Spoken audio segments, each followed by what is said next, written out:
नमस्कार मित्रांनो, ठरलं तर मग मालिकेच्या येणाऱ्या आठवड्यामध्ये अतिशय जबरदस्त असा ट्विस्ट आपल्याला पाहावयास मिळणार आहे.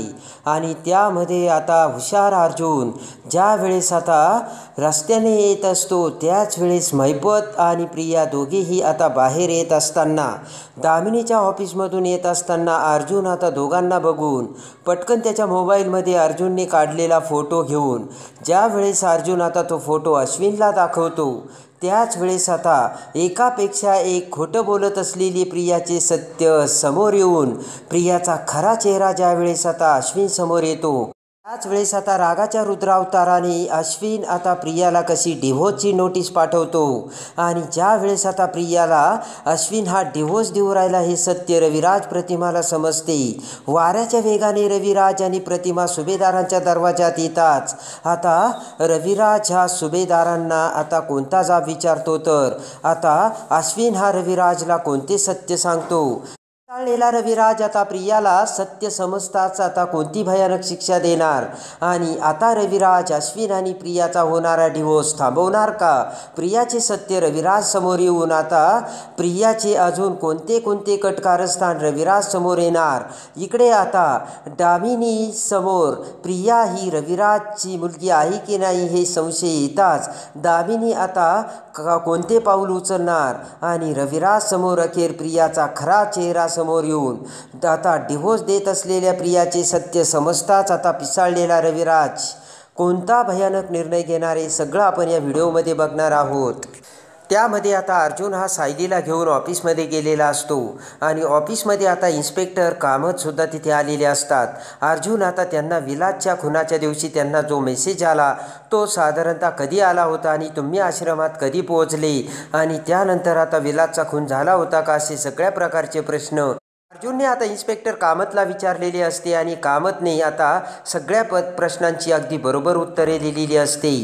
आणि कामतने सांगितलेले असते की मला ज्या वेळेस विलासच्या मोबाईलवरून मधुभाऊंमुळे माझ्या जीवाला धोका आहे असा मेसेज आला, त्यानंतर मी अर्ध्याच तासात आश्रमात पोहोचलो होतो आणि त्यानंतर तिथे विलासचा खून झाला होता हे आता कामतने सांगितलेले असते. आणि ते ऐकून आता अर्जुन देखील विचारात पडलेला असतो. आणि जर अर्जुन विचार करतो की जर आता इन्स्पेक्टर कामतला मेसेज आल्यानंतर अर्ध्याच तासात ते पोहोचले तर अर्ध्याच तासात हे सगळं काही होणं शक्य नाही, म्हणजे विलासचा खून झाल्यानंतर नक्की मेसेज केला गेला असणार.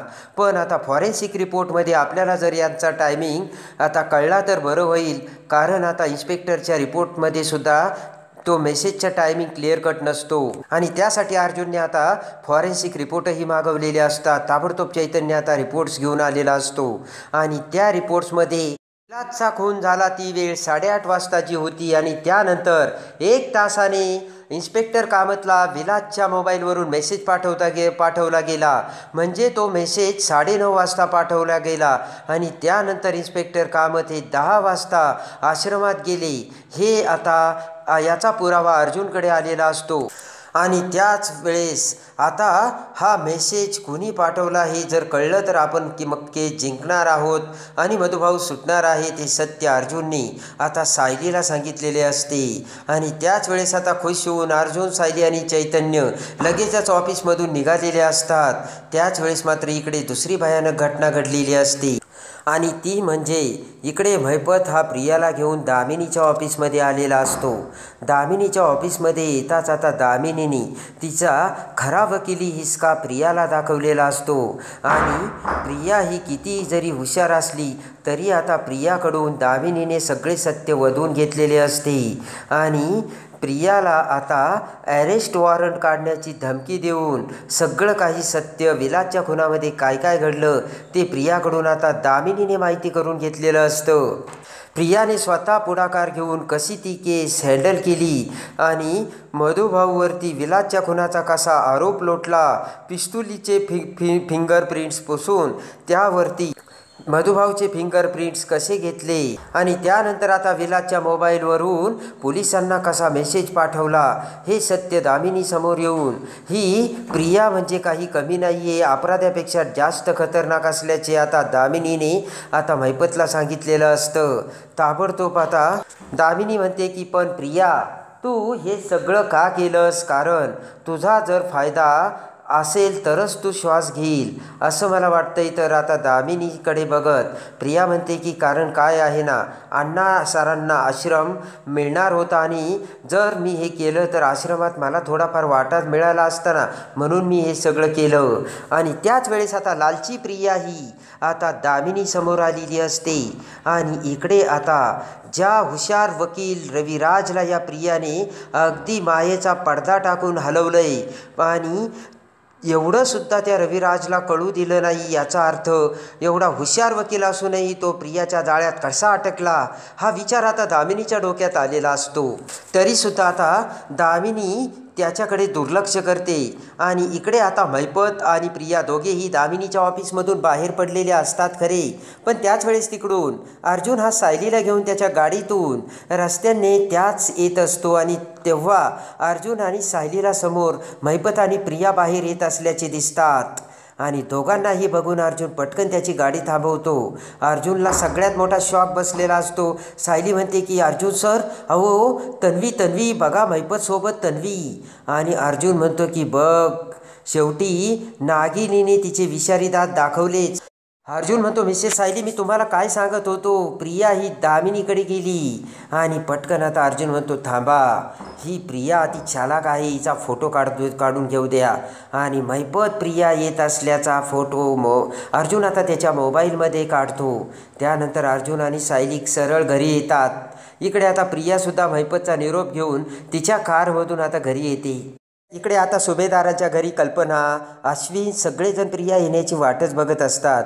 नेमकं अर्जुन आणि सायली घरामध्ये येतात आणि त्याच वेळेस प्रियासुद्धा पाठीमागून आलेली असते.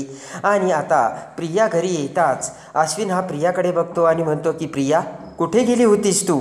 प्रिया आता डचकते. प्रतापसुद्धा समोर असतो. आणि त्यानंतर आता प्रिया म्हणते की मी आईच्या घरी गेले होते, बाबांना भेटायला गेले होते. प्रताप म्हणतो बरोबर आहे प्रिया, पण रविराजच्या घरातून ज्या वेळेस तू निघली त्यावेळेस तू कुठे गेली होती त्यानंतर? प्रिया आता डचकते आणि प्रियाला काय सांगावं काय नाही कळत नाही.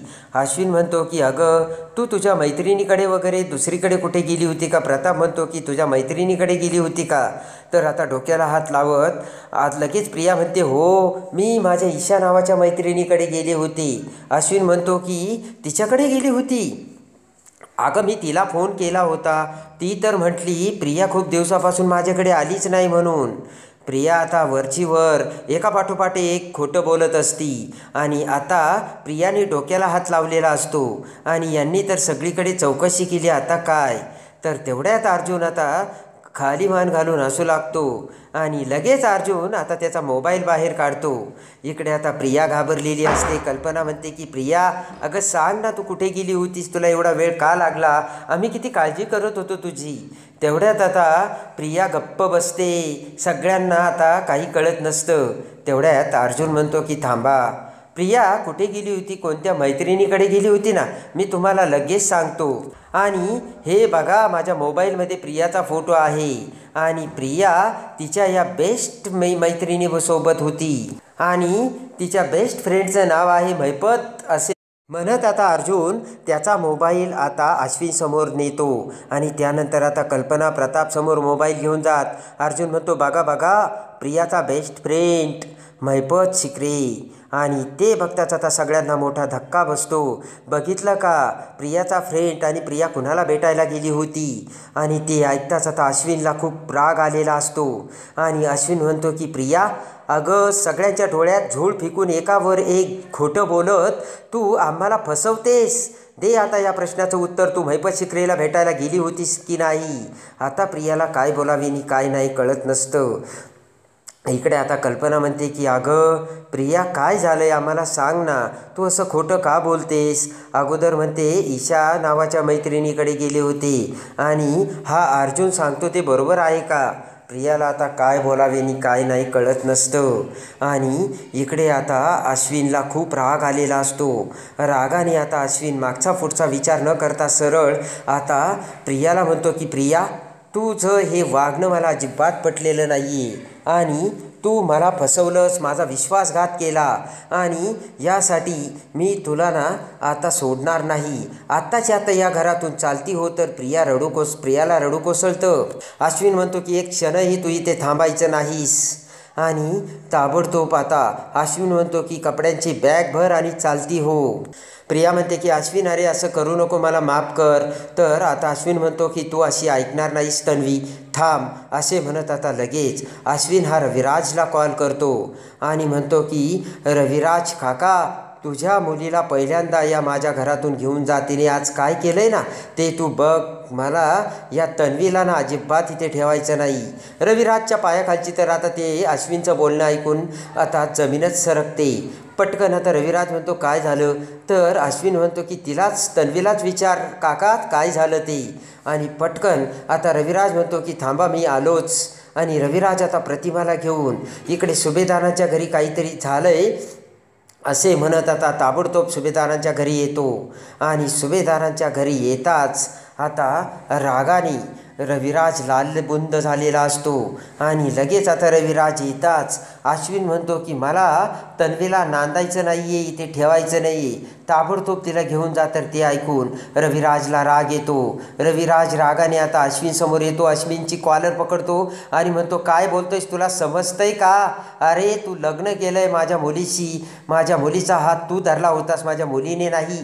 त्यावेळेस तुला अक्कल नव्हती का? आता म्हणतोय की नांदायचं नाही म्हणून ते काही नाही, काय झालं मला अगोदर सांग. तर आता कल्पना पूर्णाजी म्हणते की रविराज तुम्ही शांत व्हा. लगेच आता रविराज आता रागाने त्यांच्याकडे बघत प्रियाकडे बघतो आणि म्हणतो प्रिया काय झालं तू तरी सांगशील का? प्रिया म्हणते की बाबा अहो मी महिपतकडे गेले होते.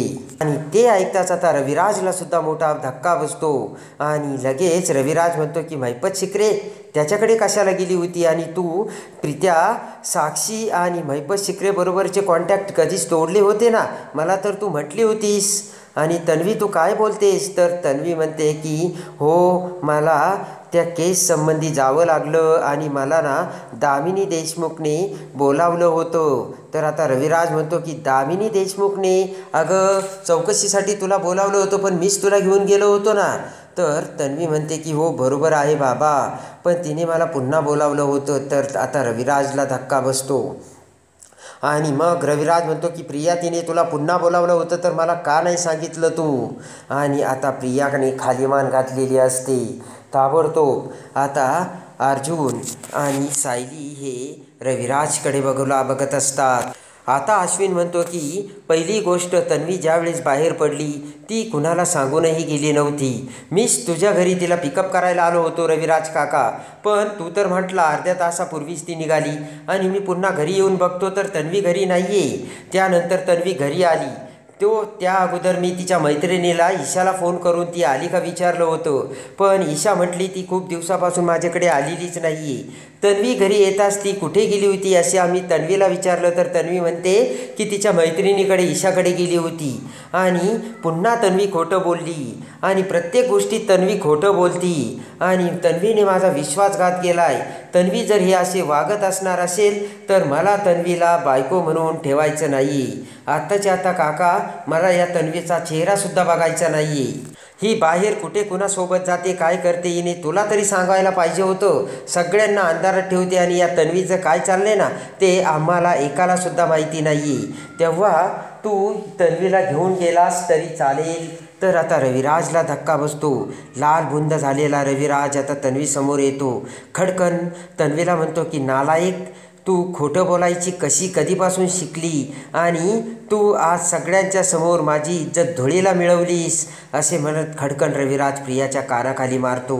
हे संस्कार तुझ्यावरती केले होते का? आणि यासाठी मला तुझं तोंड बघायचं होतं का? अगं तुला लाज कशी वाटली नाही? तुला जायचं होतं तर तू मला सांगायचं किंवा घरच्यांना सांगायचं होतंस. आणि असा जर तू विश्वासघात करणार असेल आणि खोटं बोलणार असेल तर माझ्यासुद्धा घराचा दरवाजा मी तुला कायमचा बंद करेल प्रिया, या शब्दात आता रविराजने प्रियाची कान उघाडणी केलेली असते आणि प्रियाला लालबुंद झालेल्या रविराजने जबरदस्त शिक्षा दिलेली असते. इकडे आता प्रियाला काय करावे आणि काय नाही कळत नसतं. तर अर्जुन म्हणतो की सिनियर, अजून तर खूप काही तुला ऐकायचं बाकी आहे. मी जे सांगतो ते खरं सांगतो, मी खोटं बोलत नाही आहे. पण बघ, आगे आगे देखो होता है क्या.